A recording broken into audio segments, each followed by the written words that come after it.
Iran ने मंगलवार 1 अक्टूबर की रात इजराइल पर ताबड़तोड़ मिसाइलें दाग मानो वर्ल्ड वॉर 3 को दस्तक दे दी हो। अब ऐसा नहीं है कि ईरान का ये मिसाइलों से लैस हमला पहली बार हुआ था। इसी साल अप्रैल में भी ईरान ने ऐसा ही कुछ किया था, लेकिन इस बार का ये हमला ज्यादा भयानक और सटीक निकला, क्योंकि आमतौर पर इजराइल अपनी आयरन डोम तकनीक से सरहद में गिरने वाले या पहुंचने से पहले ही दुश्मन की मिसाइलों को हवा में ही खत्म कर देता है। लेकिन इस बार ईरान का दावा है कि उनकी 90% मिसाइल अपने टारगेट तक पहुंचने में कामयाब रही हैं। तो क्या इजराइल को इस बार बहुत ज्यादा नुकसान हुआ है और इस हमले के आखिर मायने क्या हैं? चलिए आपको बताते हैं। दरअसल मंगलवार रात करीब 10 बजे ईरान ने इजराइल पर अपनी सैकड़ों बैलिस्टिक मिसाइलों से हमला किया।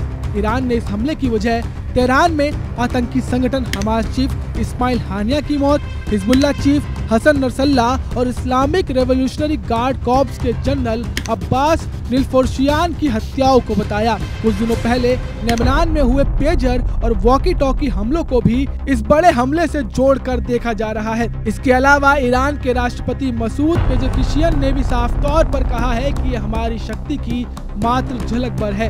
इजराइल ईरान से टकराने की कोशिश न करे। अब ईरान के इन हमलों पर इजराइल की तरफ से भी बयान आ चुका है, जहां डिफेंस फोर्स के प्रवक्ता डेनियल हैगरी ने कहा है कि ईरान ने इजराइल पर 180 से ज्यादा बैलिस्टिक मिसाइलें दागी हैं। हालांकि इस हमलों में कितने लोगों की जान गई है, इसको लेकर इजराइल ने कुछ ठोस नहीं बताया। लेकिन टाइम्स ऑफ इजराइल की खबर के मुताबिक इस हमले में एक फिलिस्तीनी की मौत और 2 इजरायली घायल हुए हैं।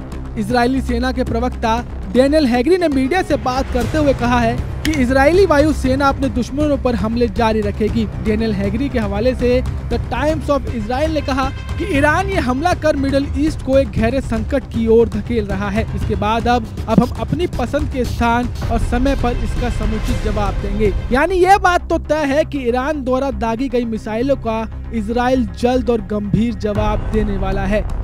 लेकिन जंग के बीच इजराइल के बाद अब ईरान के लिए भी भारत सरकार ने एडवाइजरी जारी कर गैर जरूरी यात्राओं से बचने की सलाह दी है। वहीं विश्व सुरक्षा परिषद से लेकर वैश्विक बिरादरी के बड़े बड़े हुक्मरान जंग पर नजरें गड़ाए हुए हैं। ऐसे में सवाल उठता है कि क्या अब हम तीसरे विश्व युद्ध की ओर बढ़ रहे हैं? आपको क्या लगता है? हमें कमेंट कर जरूर बताएं और बाकी तमाम अपडेट्स के लिए देखते रहें MH1 न्यूज़।